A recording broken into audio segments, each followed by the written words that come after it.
আসসালামু আলাইকুম রহমতুল্লাহি ওবরাকাতুহ। প্রিয় দর্শক মণ্ডলী, আশা করি মহান আল্লাহ পাক রব্বুল আলামিনের অশেষ মেহেরবানি ও দয়ায় আপনারা সকলেই ভালো আছেন।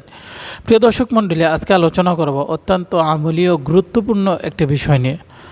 আজকের আলোচ্য বিষয় হচ্ছে 3টি গুনাহ ছাড়ব এবং 3টি আমল ধরব ইনশাল্লাহ। নবী করিম সাল্লাল্লাহু আলাইহি ওয়াসাল্লাম বলে, কেউ যদি 3টা গুনাহ আছে, এই 3টা গুনাহ ছাড়ে আর 3টা সুন্নতের উপর আমল করে, আল্লাহ পাক রব্বুল আলামিন মৃত্যুর আগে তাকে ওলায়াতের মাকাম দান করে। সুবহানাল্লাহ। এজন্য মুহতারাম হাজিরিন, দুনিয়াতে নবী হওয়ার সুযোগ নাই, কারণ আল্লাহ সুবহানাহু ওয়া তাআলা তার বন্ধু নবী মুহাম্মদুর রাসূলুল্লাহ সাল্লাল্লাহু আলাইহি ওয়াসাল্লামের মাধ্যমে নবুয়তের দরজা বন্ধ করে দিয়েছেন। এজন্য আমরা যদি এই 3টি গুনাহ ছাড়তে পারি আর 3টি সুন্নতের উপর আমল করতে পারি, ইনশাআল্লাহ আল্লাহ পাক রব্বুল আলামিন মৃত্যুর পূর্বে আমাদের ওলায়াতের মাকাম দান করবে। সুবহানাল্লাহ।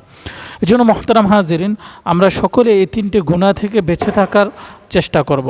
প্রিয় দর্শক মণ্ডলী, 3টি গুনাহ কি তা নিয়ে বিস্তারিত আলোচনা করা হবে। যদি আমাদের ভিডিওটি সম্পূর্ণ না টেনে দেখেন, আশা করি আপনি বুঝতে পারবেন। 3টি গুনাহ। 1 নাম্বার, জবান দিয়ে যে আমরা গুনাহ করি, অর্থাৎ জবানের গুনাহ থেকে আমাদের বেঁচে থাকতে হবে। কারণ জবান দ্বারা আমরা মিথ্যা, নামিমা, গীবত, মানুষের নামে বদনাম বলে থাকি। আমরা যদি এই জবানকে হেফাজত করতে পারি, আল্লাহ সুবহানাহু ওয়া তাআলা মৃত্যুর পূর্বে আমাদের ওলায়াতের মাকাম দান করবে। কারণ এই জবান দ্বারা মিথ্যা কথা বলা হয়, গীবত বলা হয়, পরনিন্দা করা হয়, চগলখুরি করা হয়, আপন ভাইয়ের নামে মিথ্যা প্রতিবাদ করা হয়। এজন্য মুহতারাম হাজিরিন, আমাদের জবানকে হেফাজত রাখতে হবে। জবানকে যদি আমরা হেফাজত রাখতে পারি, তাহলে আল্লাহ সুবহানাহু ওয়া তাআলা মৃত্যুর আগে আমাদের ওলায়াতের মাকাম দান করবে। 2 নাম্বার হচ্ছে চোখের গুনাহ। এই চোখ দ্বারা আমরা অনেক সময় অনেক গুনাহ করে ফেলি, চোখের জিনা করে ফেলি, চোখ দ্বারা আমরা অনেক গুনাহ করে ফেলি। আমরা যদি আমাদের চোখ হেফাজত রাখতে পারি, মৃত্যুর পূর্বে আল্লাহ সুবহানাহু ওয়া তাআলা আমাদের ওলায়াতের মাকাম দান করবে। নাম্বার 3 নাম্বার হচ্ছে কানের গুনাহ। আমরা মানুষের কান পড়া শুনতে থাকি, যে কান দ্বারা অনেক মিথ্যা শুনি।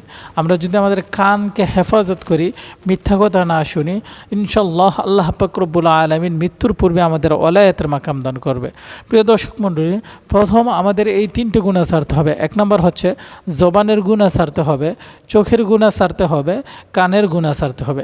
আমরা যদি এই 3টি গুনাহ ছাড়তে পারি, মৃত্যুর পূর্বে আল্লাহ সুবহানাহু ওয়া তাআলা আমাদের সকলকে ওলায়াতের মাকাম দান করবে। এবং আমরা 3টি সুন্নতের উপর আমল করব। 3টি সুন্নত কি? নবী করিম সাল্লাল্লাহু আলাইহি ওয়াসাল্লাম হাদিসের মধ্যে বলেন যে 3টি গুনাহ ছাড়ো এবং 3টি সুন্নতের উপর আমল করো, তাহলে আল্লাহ সুবহানাহু ওয়া তাআলা মৃত্যুর পূর্বে তোমাকে ওলায়াতের মাকাম দান করবে। আমরা তো 3টি গুনাহ ছাড়ার কথা শুনলাম, এখন চলুন 3টি সুন্নতের উপর আমল করব, তা শুনে আসি। 1, যে কোনো মুসলিম ভাইকে দেখলে আমরা সর্বপ্রথম সালাম দেব। সালামের মাধ্যমে অনেক প্রশংসার যোগ্য হওয়া যায়, সালামের মাধ্যমে অনেক নেকি পাওয়া যায়। এজন্য আমরা প্রথমেই সালাম দেব। 2 নাম্বার, যে কোনো কাজের শুরুতে আমরা বিসমিল্লাহ বলবো।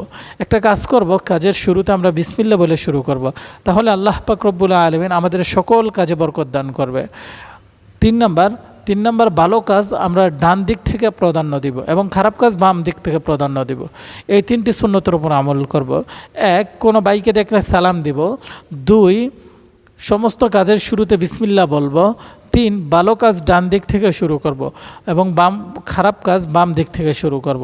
আমরা যদি এই 3টি গুনাহ ছাড়তে পারি আর এই 3টি সুন্নতের উপর আমল করতে পারি, ইনশাআল্লাহ আল্লাহ সুবহানাহু ওয়া তাআলা মৃত্যুর পূর্বে আমাদের ওলায়াতের মাকাম দান করবে। প্রিয় দর্শক মণ্ডলী, এতক্ষণ যারা কষ্ট করে ধৈর্য ধরে আমাদের ভিডিওটি দেখলেন, সকলেই কমেন্ট বক্সে আমিন লিখে যাবেন। জানি না আল্লাহ সুবহানাহু ওয়া তাআলা কার দোয়া কখন কবুল করে নেয়। আসসালামু আলাইকুম ওয়া রাহমাতুল্লাহি ওয়া বারাকাতুহু।